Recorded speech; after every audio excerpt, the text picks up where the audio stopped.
We continue with the inspiration and mentoring and advising the youth. The philosophical study of morality, right or wrong, is ethics. Such a study can render one most sophisticated in our choices. It's what is accepted as good or trying to be generally a good people. What good is a value system that doesn't point the way to a higher order? It takes careful observation, education, and communication with other countries just to go deep into your beliefs and realize that everything you value is a product of an imaginarily lengthy developmental processes, personal, cultural, and biological.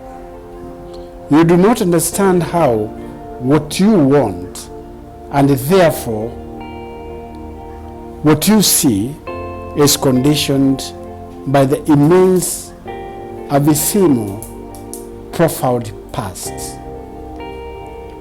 You simply can't understand how every neural circuit through which you peer at the world has been shaped by ethical aims of millions of years before you were born. It therefore takes the ethically wise to legislate and oversight young leaders in governance. Hence, politics or representation in assemblies is for the wise and experienced peers. Wisdom is neither taught in schools nor colleges, but experienced through life's journey. The elders are therefore qualified to oversight the government and legislate to come up with good laws which are ethical creatures that are meant to correct and guide the citizens and the country at large. Governance, on the other hand, is for the fresh minds from the pools of learning and practices. The young and the energetic people should be the ones who should run our country on the day-to-day rules.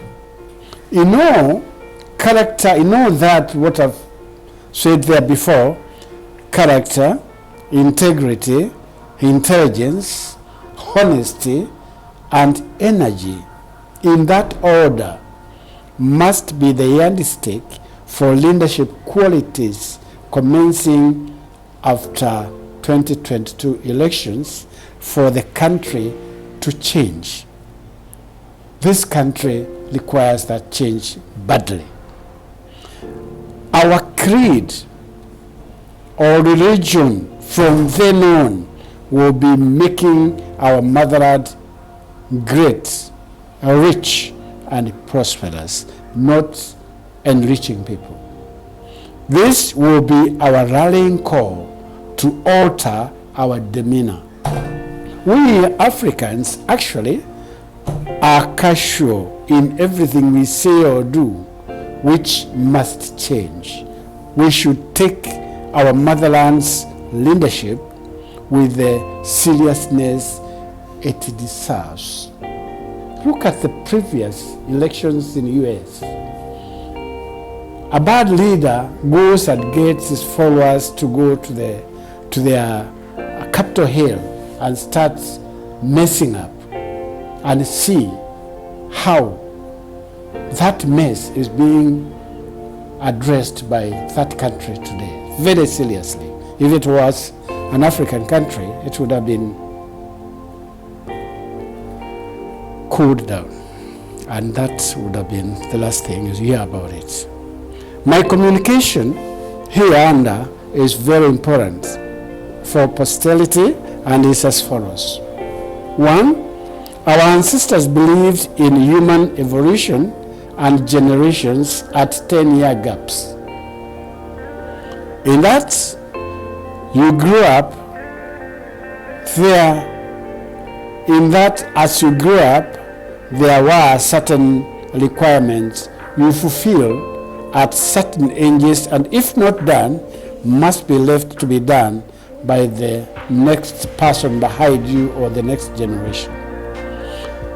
If there was a serious quarrel, for example, or a misunderstanding between two people in a family, such a matter was always referred to the father figure of the family to adjudicate, and his verdict was final. Nobody would question that verdict.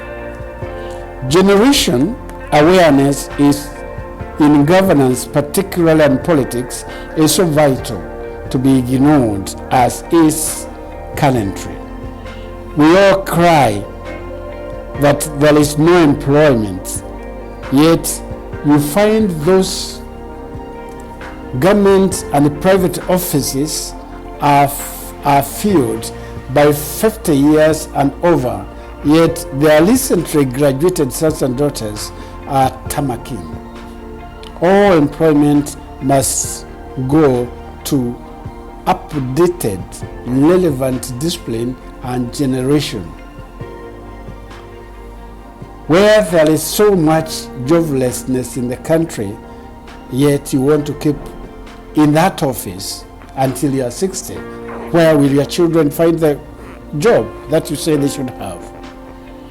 Today, there are too many young and old letters graduates and able-bodied youth with untapped and unlettered talents who cannot find the industrial age job that were earlier guaranteed if you finish your school and get a good certificate. Meaning, the indomitable degree certificate is no longer the ultimate achievement for our children's education anymore. Yet, we are sticking to that kind of education where they get that certificate.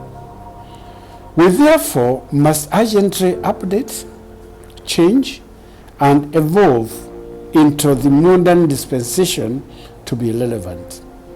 So it begs of us to know what the information age education entails. Let me ask you a very simple question. Can the current government inform and assure you the relevant education for your children, you young people? I propose that we form a powerful board to look into the general change into information age, Kenya way, not borrowed or copied from other countries. We are able to do that if we sit down together and decide we want a Kenyan way of schooling our people, and the school resorts are for improving our country.